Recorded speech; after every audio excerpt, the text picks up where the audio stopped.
One day, when the glory comes, it'll be ours. It'll be ours. Oh, one day, when the war is won, we will be sure. We will be sure. Oh, glory.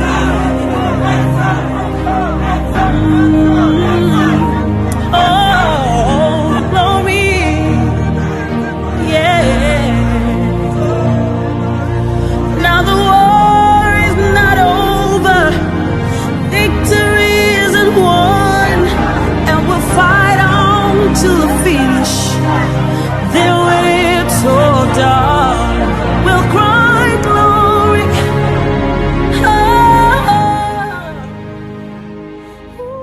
Hello, Banters. Welcome to the vlog. It's been a week and 2 days since the last video, and I mean, like, you guys know, since all that's been happening in Nigeria, it's all about End SARS, End SARS, End SARS. It's the End SARS movement, and we did here.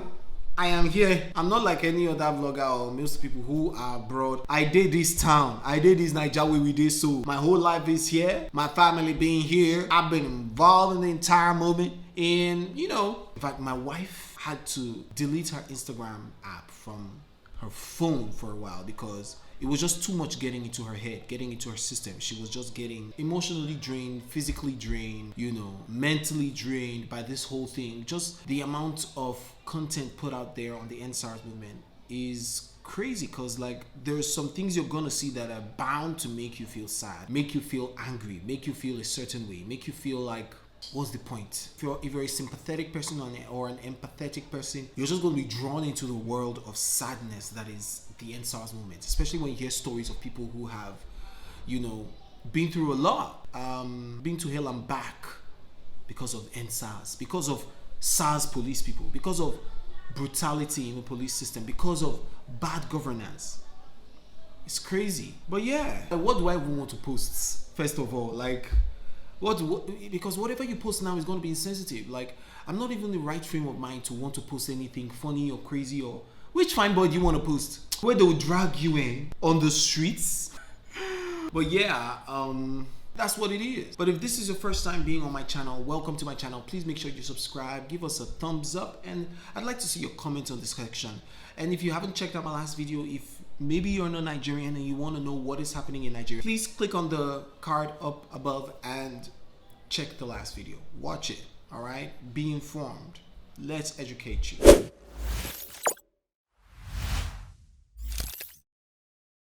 Anyways, guys, a lot has happened over the last week. So the thing is, protests have carried on, and to the amazement of the government, like, protests are not relenting. Like, protesters are not saying that they're going back home. No, people have been literally bathing there on the protest grounds, going back home and coming back early in the morning. Not one single leader representing the people. I think that's what's making the government run mad. Not one single leader is representing the youth. But we are out there saying the same thing.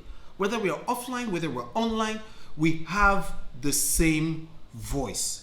I mean, what has obtained in the past with, you know, protests is that they have leaders, they have conveners, and then these guys go sit down and dialogue with government, and then the government now comes back. They now come back and tell us, it's okay, go, and then nothing is done. Maybe brown envelope has passed under the table, they've asked for account number, and all of those things. But this one, everybody's like, nobody's our leader. If you want to talk to us, talk to everybody together. See, let me even tell you first, I think one of the things that went down over the last week is how people dragged the older generation online, especially, not even including their parents. Like, but the truth is, the other people were like, what are you people doing? What you are doing is not right. Don't protest. It's rebellion. Why would you cause traffic on the road? Why are you blocking the road? You people don't have jobs. Don't you know that when we protested in my time, the government did not listen to us? Do you think they're going to listen to you? All talk, telling us what to do and what not to do. Don't go out. If you go out, don't come back under this roof. The truth is, most people still drags them on the line. Went on Twitter and was like, my parents are not serious. There was even one girl that was like, my father locked me inside. I now broke out and went to protest. He called police to actually arrest me. Now they want to bill me with 100K.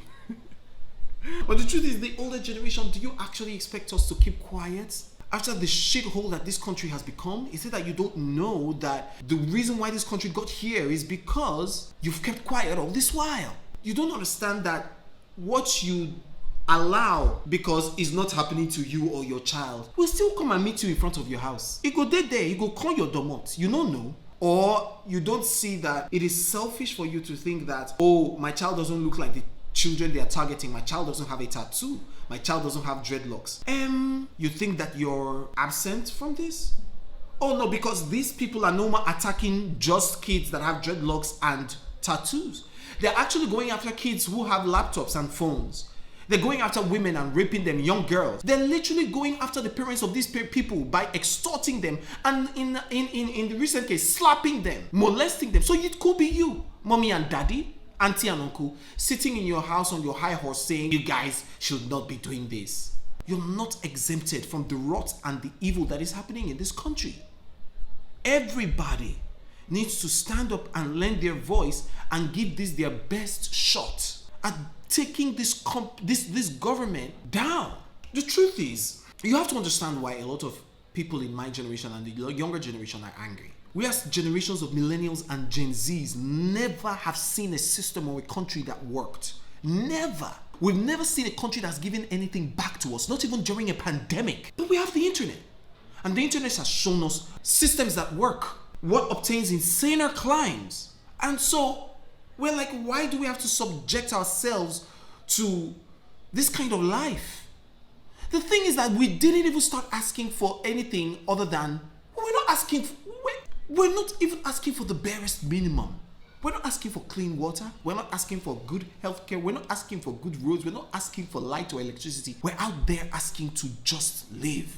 Stop putting a target on our backs and you think that we're being unruly. You think that we're doing too much. You think that we're being rebellious because we're angry and we're vexed that they're targeting us and targeting our friends. Wow. You know what? Tiwa Savage says it better. Check this out. Nigerians are special people, beautiful people. Like anywhere in the world that you go that you see Nigerians, you just know Nigerians are special people.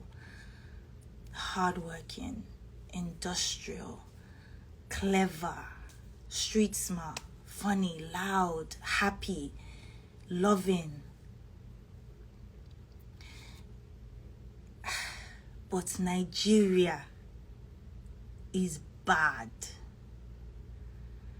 And because we are strong, because we are clever people, because we're special people, we don't realize how bad our country is because we are able to make do with what we have. We're able to manage. And now, for years, for decades, we have not seen how bad Nigeria has gotten because we're not out on the streets protesting for basic needs right now. I hope eventually we will get to all of that. I hope we will not get tired and we will continue to fight the good fight. But right now, we're not out on the streets asking for light or electricity. We're not out on the streets asking for water. And these are basic needs. We're used to not having basic needs. So right now, we're not fighting for those things. We're not even fighting for healthcare, working adequate health care. Now, what we're asking for is to stay alive. We're now asking that please, okay, you haven't given us all of those things. Our leaders have not been able to give us those things. Now, we're on the streets asking to stay alive. To stay alive. And they still want to stop that? They still want to stop that. Don't be shocked. I changed my shirt because like that was making me feel too hot. So yeah, this works for me. But I mean, by now most of you know that most of us defied our parents' orders. And what were we doing? We were out there on the streets to protest. And something beautiful started happening. Like there were protests springing up in different spots, different cities of the country. And just several states. If every state of the country, well, not every state, like let's say 30 out of 36 states started peaceful protests. End SARS. Of course, there were some northern states that were like protest, but yeah. But I think the government was just shocked beyond their wildest dreams, because not only were we having protests, we were having peaceful protests. They were peaceful. Day 1, day 2, day 3, 1 week, 2 days, and no violence. We're angry, we're shouting for what we want, but no violence. So there was no excuse for them to leash their violence on us. So they started playing tactics, playing hanky-panky, 1 or 2 games, you know. But I gotta tell you that in the history of Nigeria, there has been no protest that has gone on for this long without it getting violent. They can't understand it. People aren't stealing. People are cleaning after themselves, literally cleaning up protest grounds. People are providing food and sharing food with each other. I've heard that the one at Washington, D.C., they are sharing hot amala there. Nigerians love groove, I beg. But yeah, it's the same thing here in Nigeria. Now, but something else has happened that has given me such a huge amount of hope. Apart from seeing Nigerians, both rich and poor, fight for one cause, one thing. The Christian youth went out on the streets and started protesting via their prayer walks. They were walking and praying. So as protests were going down, prayers were going up. And it was just beautiful to see. Check this video out. You will get instruction.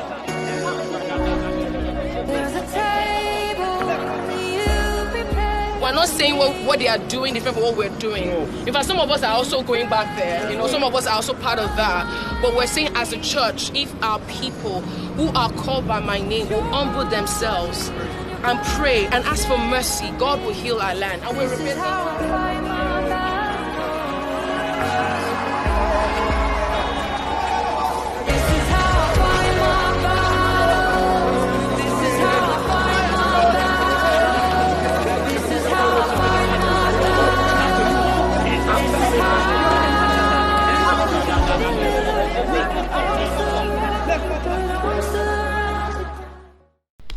I think another big story here is that the general overseers, Daddy Gio and Bishop Oyedepo of the biggest ministries here in Nigeria lent their voice to the movement and were like they're in support of this, telling the youth that they're in support and that what they're doing is right. I love it.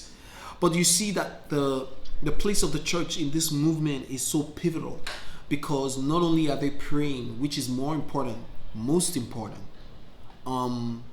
they are also out there putting their faith to action, because faith without works is dead. But also the youth ministries have, the church ministries have such an influence over millions and millions of people, including the youth, and also the uncles and aunties and not daddies and mommies that are saying we should not go out. And so if Daddy Gio now tells them on Sunday that he's in support, or Bishop Oyedepo says he's in support, of course they're gonna have a change of heart. What's amazing is that the End SARS movement has become more than just scrapping out units in the police to be tossed away or changing the name. No, it has become about ending bad governance. People are now asking for more, and they're saying we want an end to police brutality or oppression. We want a reform in Nigerian governance. We want a reform in Nigeria. I was able to go capture some of the voices on the protest grounds, and here are a few clips just to let you feel the pulse of the people on the street. We are tired of bad governance. We are tired of police brutality. We are tired of being seen as fraudsters. That is a bad man. That is a very bad man. Today, and police are killing us, killing our youth, our future leaders. What are we are in Nigeria, what are we going to do? Leave us alone. Give us our property. Give us what we have as a youth. That is only all I have to say. What do we want? This is a movement, yeah? It's not about end SARS, it's about end bad governance in the country. What do we have? End SARS, end police brutality. End police brutality, end SARS, end SWAT. So it's okay, very much go.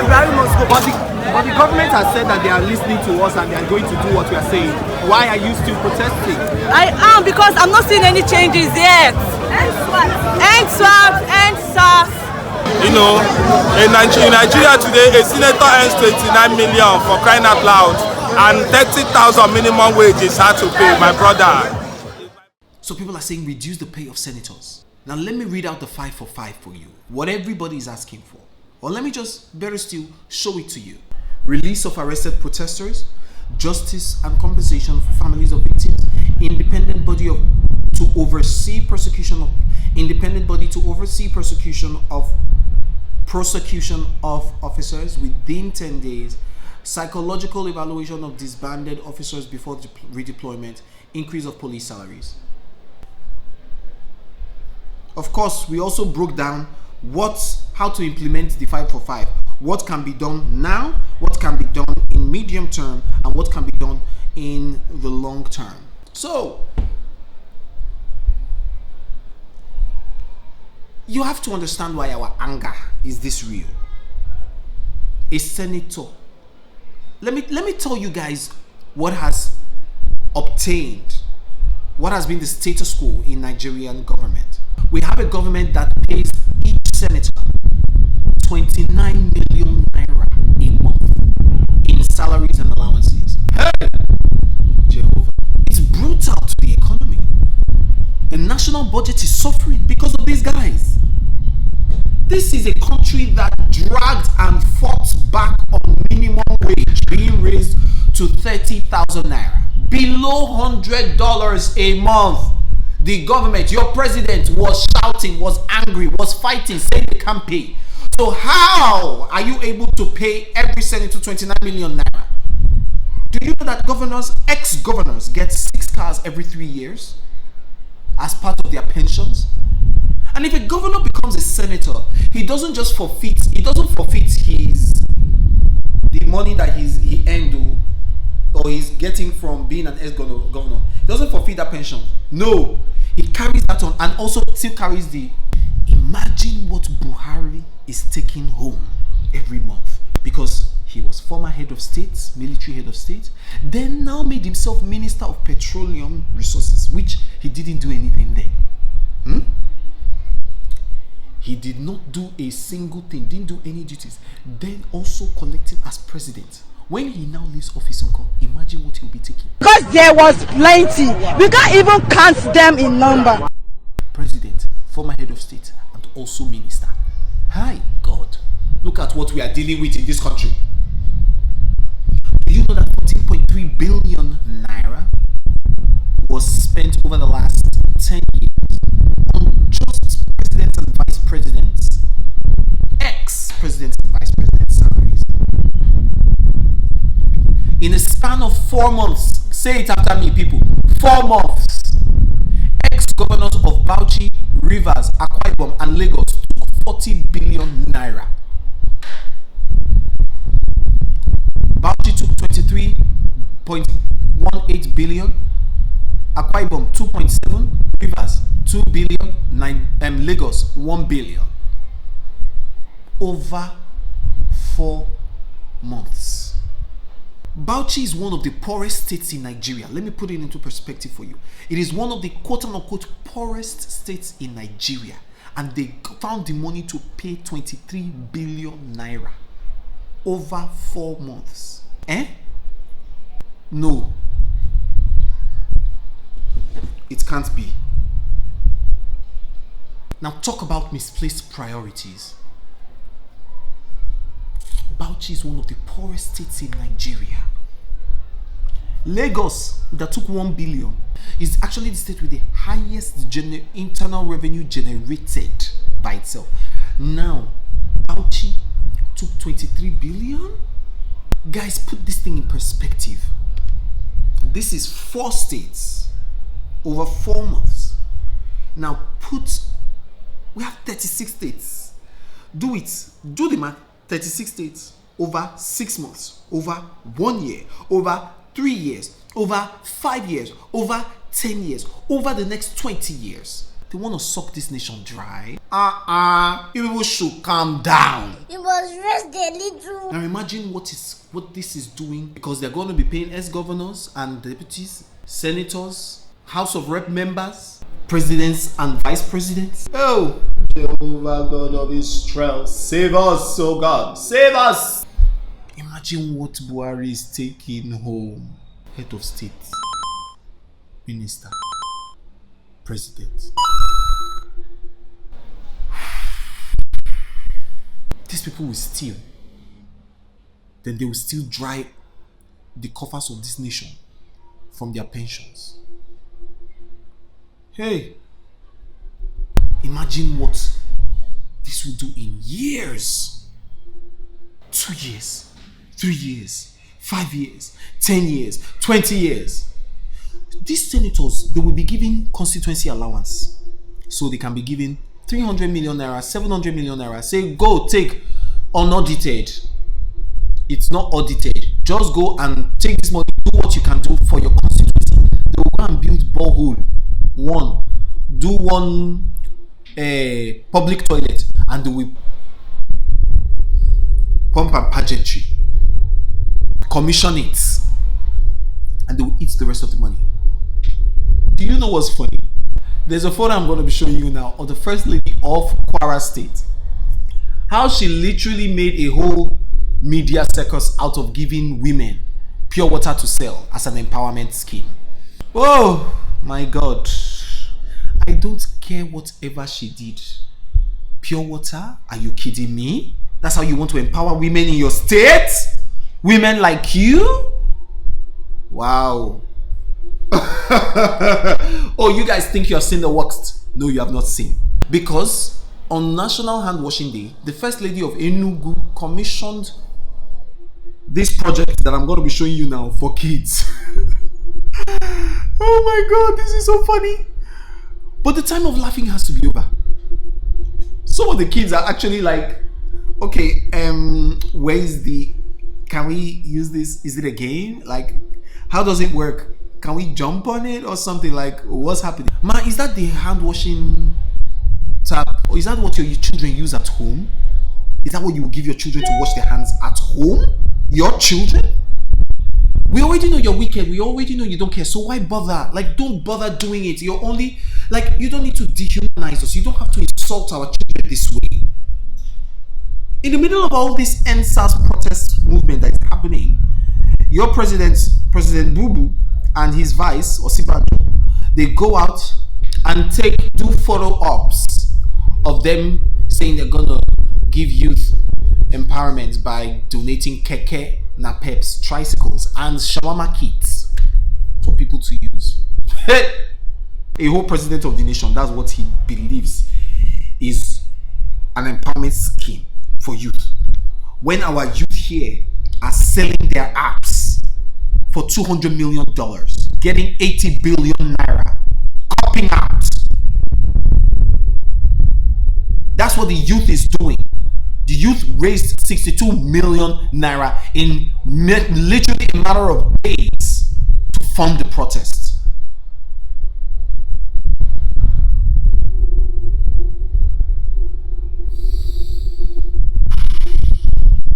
That's how they think of you. That's how your president, your first ladies, your governors are rating you all. They are rating the youth. That's how they rate them. And you think we shouldn't be angry? You think we shouldn't be pissed off? You think we shouldn't be on the streets shouting for better? Come on, man. Come on. It's not like you don't know better. You know better because you do better for your children. You want to see what is even happening in the police force that we're fighting for? Like, how much is for feeding per day, for instance? as at now, Yeah. for the recruits. Yeah. 150 naira Per day. per day. That is 50 naira per meal. It's too meager. 150 naira for a day may sound unbelievable, but unfortunately, it is true.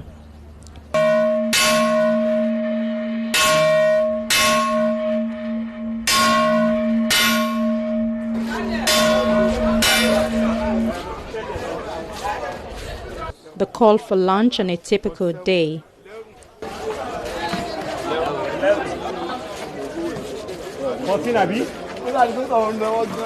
After the queue for their ration, this is what 50 recruits get to share.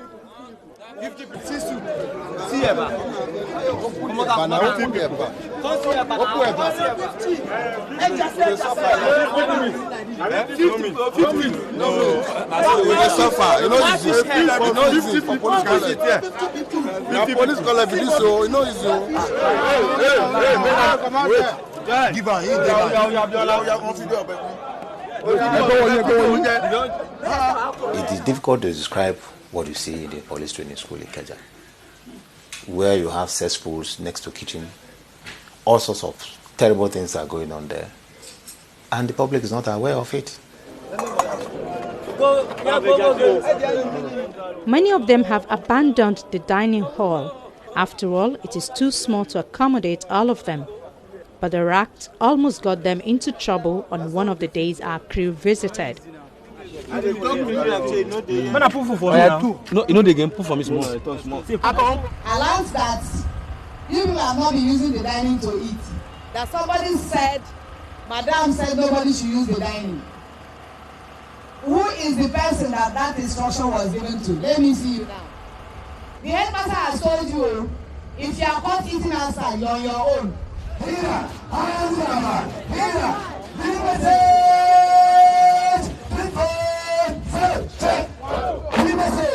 For a healthy young man required to have the energy to survive the intensive training of a law enforcement officer, it is ridiculous to expect him to feed on 150 naira per day.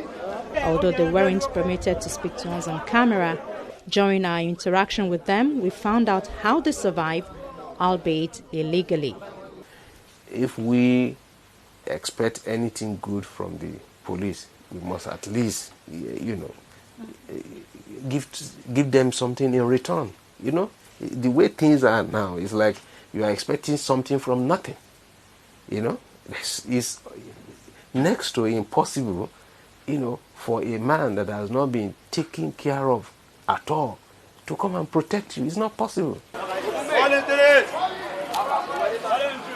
Many balk at their motto, police is your friend, while they cannot be blamed because of their experience with the officers of the Nigerian police. To change this trend, something has to be done. The earlier, the better for everyone. Ayola Kasim reporting for Channels Television News.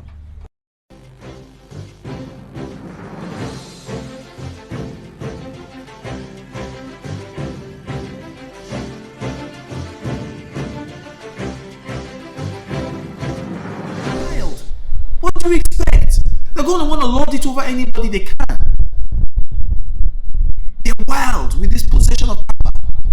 So they're going to want to survive.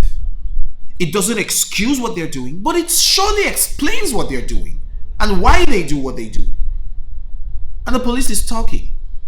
Because we've seen years and years and years of inspector generals of police and police chiefs leaving office after embezzling billions of naira that is meant for the welfare of police officers and their pensions, and these guys go scot-free. No consequences. And you see, the government knows how to weaponize this poverty. There's a video of a guy who has been dealt with by SARS. His fingers are broken. He was literally beaten up by SARS to that point. But he's out there fighting against protesters because they promised him 2,000 naira, 10,000 naira. That is how powerful poverty is, guys. These politicians will come out during election and give 5,000 naira to anybody. They'll stay on the line and say, we'll give you 5,000 naira if you vote for us. They will give bags of rice, and people will do it because they want to eat today, so they will sell their future. It has happened in the Bible, Esau versus Jacob. So it's happening now. People will sell their birthright for a morsel of porridge. That's how powerful poverty is. That's how powerful hunger is. Talk less of poverty.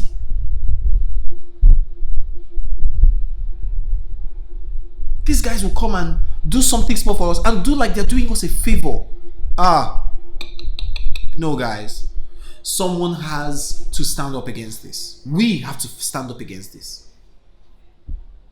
Let me be clear that these political elites, the political leaders, the elites, they are invested, they are strategic, they are intentional in keeping the people poor so that they can use it to their advantage later. They can always count on it, use it to their advantage. And we must refuse this now. We must say no. What is the government doing? We're protesting. It's been 2 weeks now. Everybody would think that every sane government will talk with the people or start actions, do what the people have asked for. But no. Instead, they are using violence against the protesters. Police is still shooting people till now. Police is attacking people. And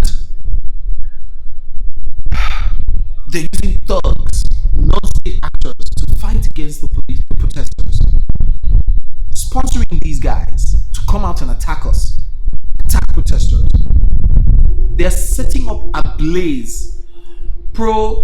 They're setting up a blaze. End SARS protesters' cars. You go to protest, you park your car, you come back, your car is on fire. They're sending their security agents to go shoot at people. Now, there's this guy who's a SARS officer. His name is something Mwafo.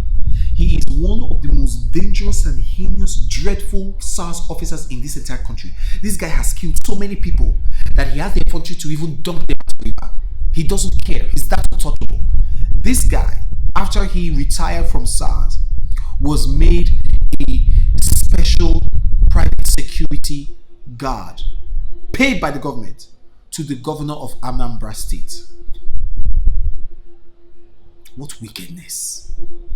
And people have been, there are tons and tons, heaps of allegations against this guy. But the governor of Anambra State, Obiano, took this guy in as a security chief, as his security bodyguard. You want to tell me he was not aware? Now, the End SARS movement, of course they came for him. The governor quietly let this guy go.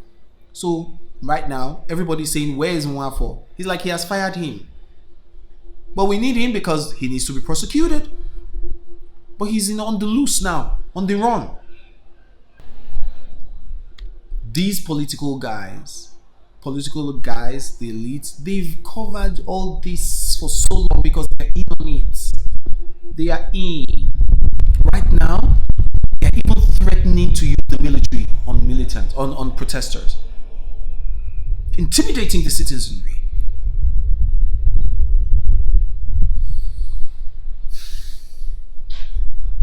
Lagos State today, the 20th of October, Lagos State just announced a 4 p.m. curfew, a 24-hour curfew from 4 p.m. They announced this 4 hours to the time that the curfew starts. And they started placing security and police personnel at strategic places all around the state. So that by 4 p.m., what will happen? You will attack people on the road, on the streets, and use that and say, oh, they are on the street, so the governor has already said nobody should be on the street. So that's now going to be the excuse to extort and to beat people up. They're using all the tactics known to man. Everything in their books, they are exhausting all their tricks to make sure that we don't get what we want, to make sure that the End SARS movement ends without results. But guys, we have to let these guys know that we're not backing down. We're not backing down. If you're watching this video, please use every platform you have, every platform available to you. Use your voice to say no to bad governance, no to police brutality. please tell your neighbor, tell everybody what's happening, because right now the people